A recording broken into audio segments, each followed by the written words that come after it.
Good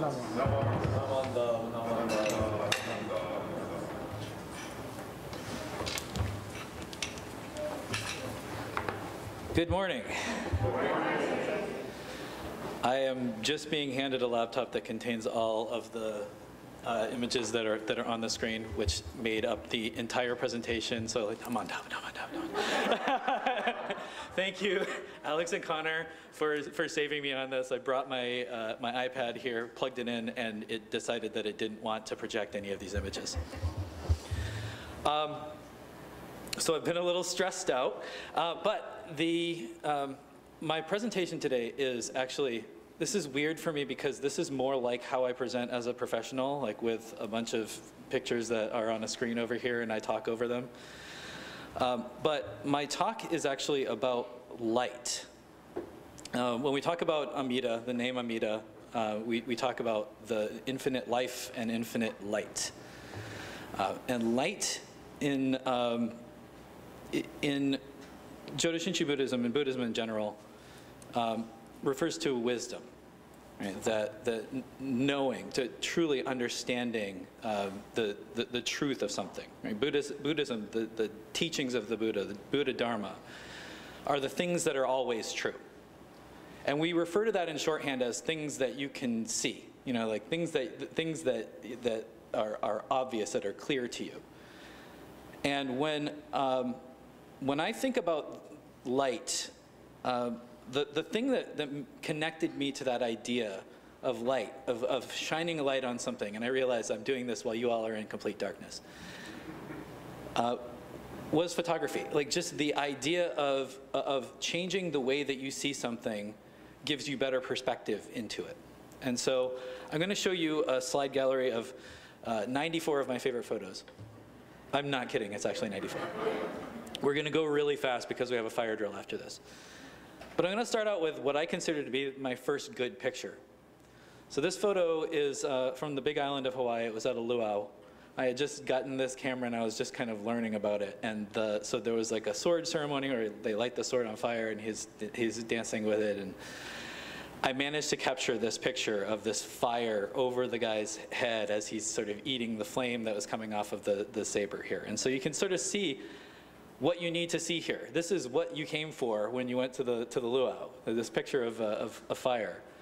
And of course, fire plays a big role in the luau. So the performers are always spinning fire, so fire poi, and it brings brightness into this. So this is actually lit by this fire, right? So this is the only light that's lighting this up, and so you can see the background of this and everything. But this is really, to me, what we get from light. You know, we are in the darkness and we find something that we can understand and make sense of. So from there, and these photos are taken over 16 years. So since that 2007, I've taken all of these different photos. So some of these look exactly the same. They're actually from 2 different sets that were taken 15 years apart. I started getting into taking pictures of flowers. And this is, I don't know if there's a Buddhism thing to this, but there definitely is. It's impermanence, right? You have one moment in order to appreciate this. So these are flowers from my backyard. This is from my front yard. So just lots of little images that I will never get to take again. Right? These flowers that I'm taking pictures of are gone. They've been replaced with other flowers. And the thing is that you can find this kind of beauty when you look anywhere. Some of these photos are actually taken in gardens of office buildings. Yeah, the beauty that you have is available everywhere, and I feel that my responsibility as a photographer is to capture it, to get as much of this as possible. I want the camera lens, I want the camera sensor to see what I see. And so I've managed to capture this. This is one of those that's just a garden in the middle of nowhere. This is Bouchard Gardens in BC. This is a lotus blossom that was taken in New Delhi, India, in an office park of all places. You know. And so capturing these moments is a way to remind me that all of these things are impermanent. and that it's my responsibility to get as good of a shot of this history as I possibly can. And that kind of led me, so for the last 14 years or so, I've been shooting the cherry blossom seasons. So, and this is of course a very popular Japanese thing, like hanami, right? So walking around in these areas and taking pictures of cherry blossoms when they're in season. This is in front of a bar. I just loved this. I love this photo because it's just so colorful and everything, and it's just like it's just a bar, you know. Fremont, the rocket in Fremont, and we get to have these photos we get to have these things to look at for maybe 6 weeks out of the year, and then they're gone again. And I have 14 years of them sitting in on my hard drive. But you can change how you see things by where you look, and by how much light is flowing into it. This is actually over at Bailey Gatzert next door.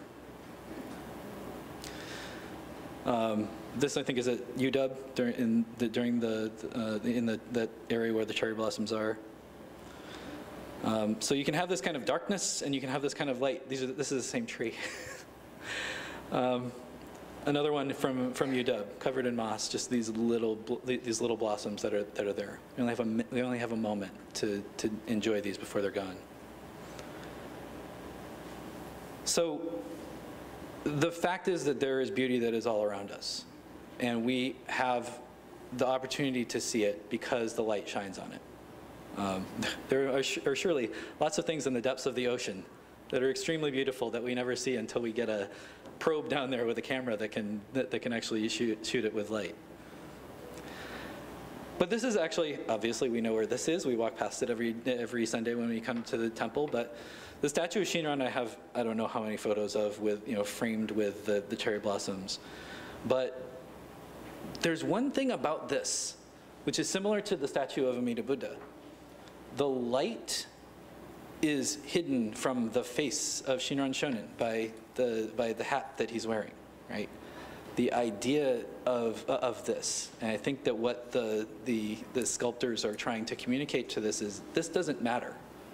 You see shields usually in a lot of temples over the head of Amida Buddha. This isn't, like, you're not supposed to be thinking about this one person that is so great. You are supposed to appreciate what they represent.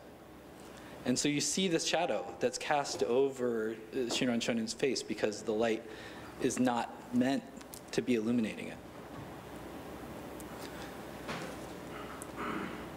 And again, we have things like the Hanamido. Every year at Hanamatsuri we have these. So these are actually different ones from different years. Beautiful things where we use this brightness and this life to show that we made it another year, that we are grateful for what we have here. Actually, this one it's a little bit off. This is actually from the Mother Temple in Kyoto. So in Honganji, there are on the floorboards there are these little imperfections, knots and things that they carved out and put other images in. So you see a little flower sort of in the center of it, and like a little crane toward the top there.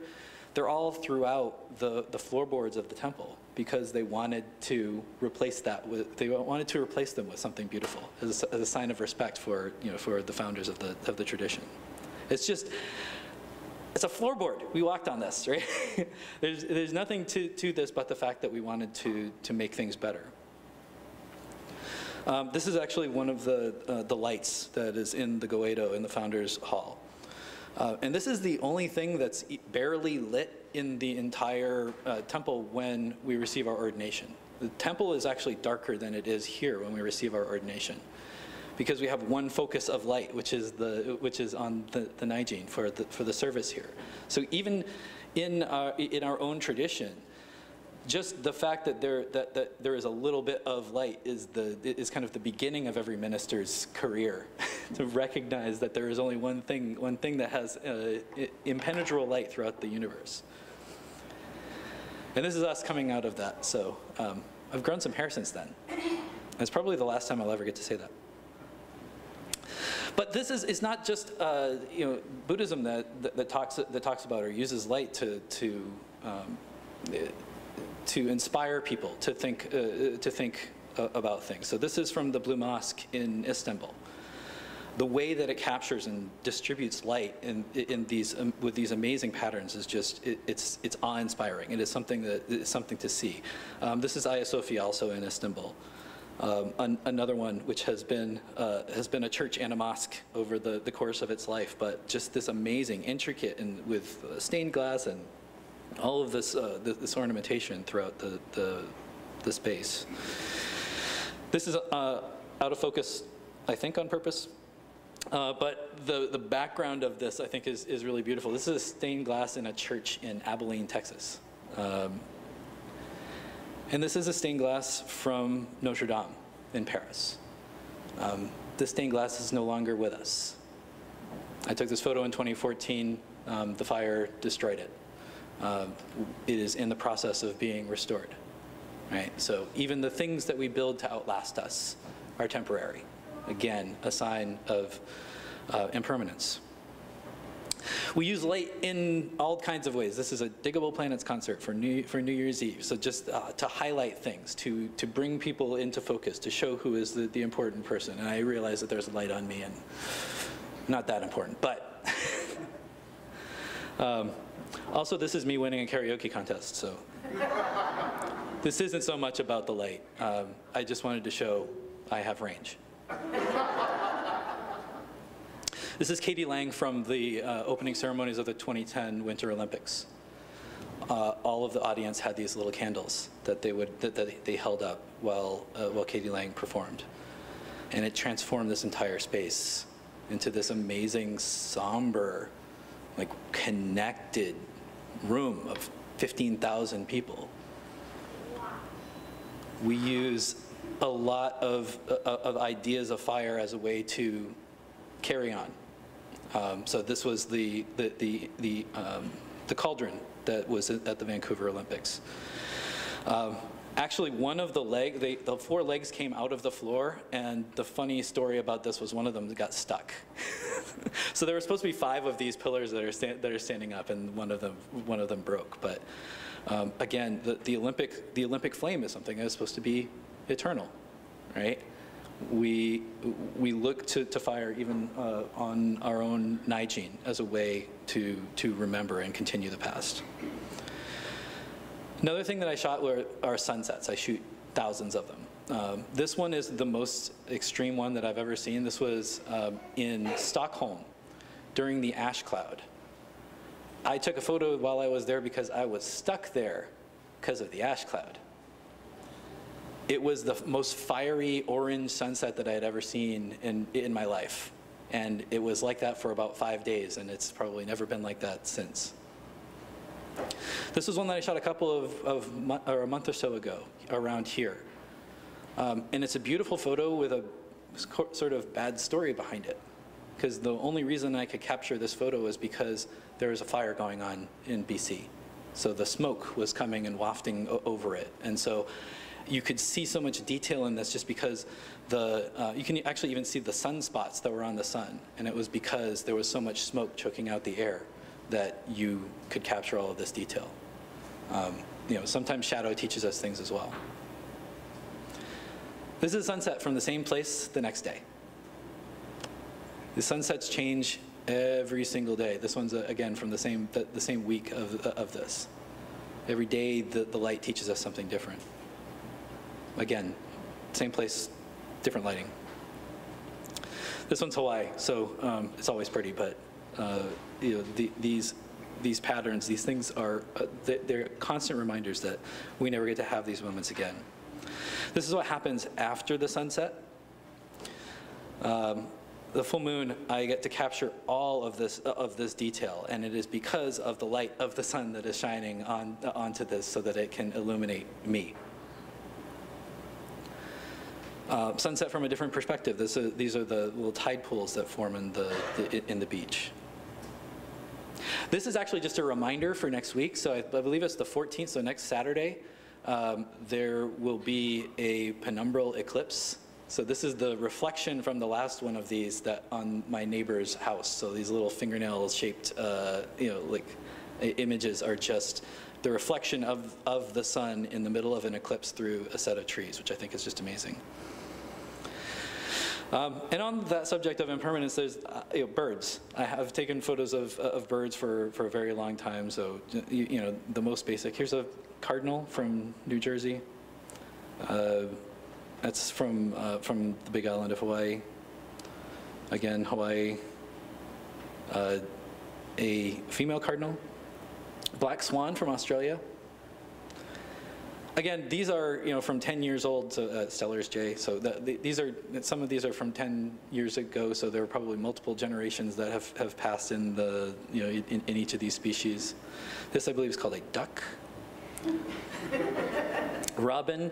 It doesn't matter. Like they don't have to be the most dramatic birds in the world for them to be worth looking at and appreciating.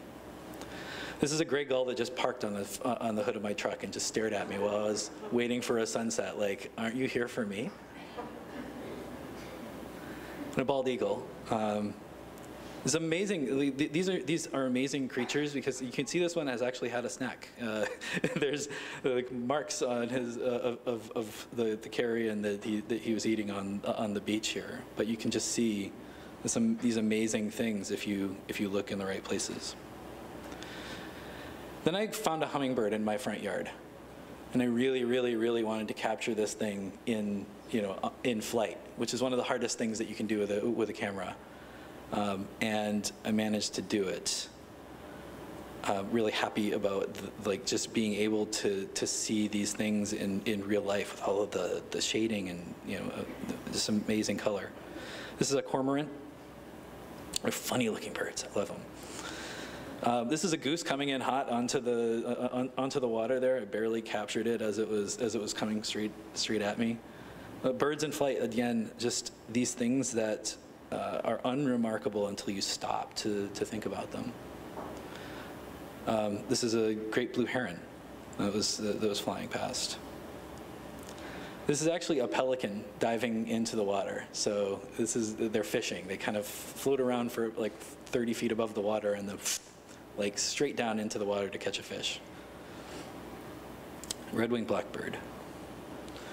This isn't a bird at all, actually. This is a gray kangaroo. I was in Australia and I told one of my friends I wanted to be able to actually see a kangaroo, and they were like, "Why?" It was like asking to see a deer around here or something like that. And I was amazed because I got all of these photos of these, and it was just completely confounding to somebody that this would be so remarkable to me.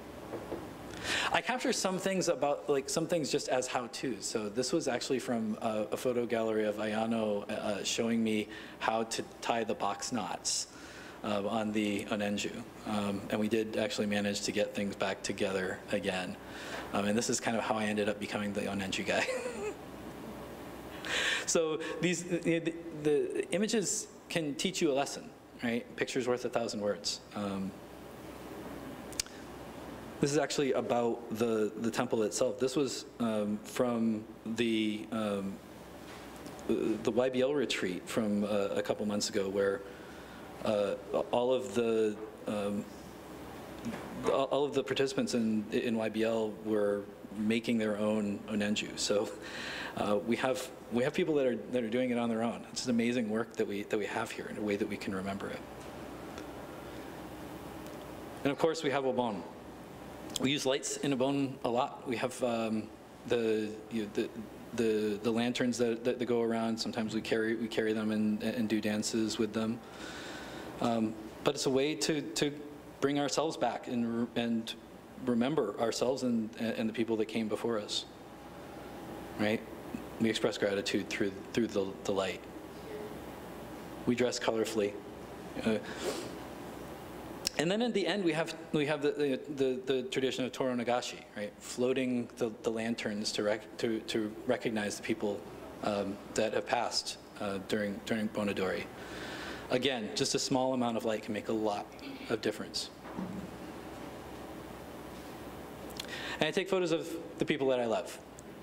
So Some of you may recognize this person. This is Reverend Rosalie. She's not here because she's actually giving a talk in Yakima. This is the rare double Reverend May weekend. This is her hiking near a glacier. By the way, that sign behind her says, "Don't." This is at the Musée d'Orsay in Paris. Just the light streaming in from the window and the gold behind her, and just you can see the glow. This is Rosalie living her best life. I saw her petting the cow, and then I was taking the photos, and then her hand was inside the cow's mouth, and I was like,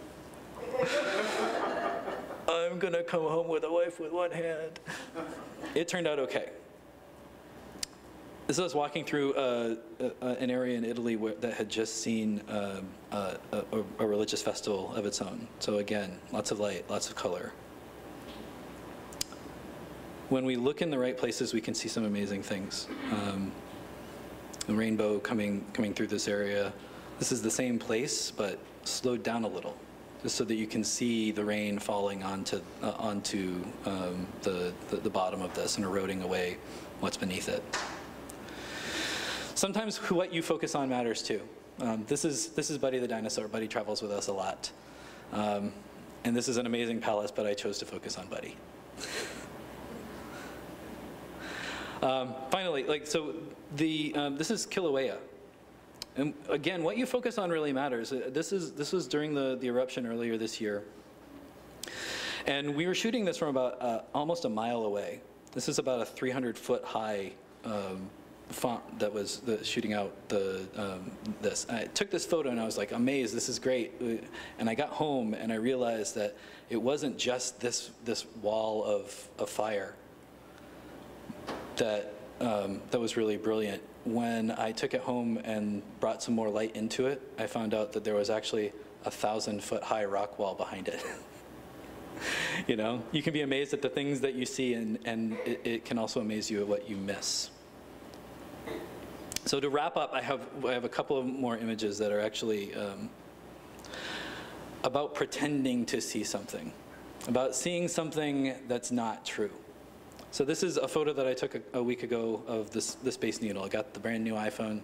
It's great. You can see all of the rivets and the details on this. It was one of the easiest photos that I ever took, and I was like, this camera is amazing. And I took a photo of this frog a few days later, and it's a pretty good photo. And I was like, wow, this camera is amazing. I can capture anything. And I looked a little bit closer at it, and I found out that it wasn't actually what I thought it was at all. The camera isn't very good. It's just making you think you see what you see. So it's filling in the gaps, and it's using little computer techniques to make this thing look like it's what you saw. But this is kind of a warning for the future. Like, my camera captures every little bit of information, and it is my truth. Everything that's there was there to begin with. We're now moving into an era that you can't believe your eyes. And so this is the nature of truth that we're talking about here, that we need to realize that we are constantly being told that something is the truth and the light. And we need to recognize when that's not true. And that is our responsibility to understand what is really true, which brings us back to the idea in Buddhism. Only a few things are true and real. Everything else is conditional. All of these images are going to go away with me, right? This is one moment that we have, and it goes away forever. So I'd like to just conclude with that. Thank you for hanging out for my extremely long slideshow. But please have a good week and a good fire drill, and please join me in Gassho. Namo Amida Butsu. Namo Amida Butsu. Namo Amida Butsu. Namo Amida Butsu.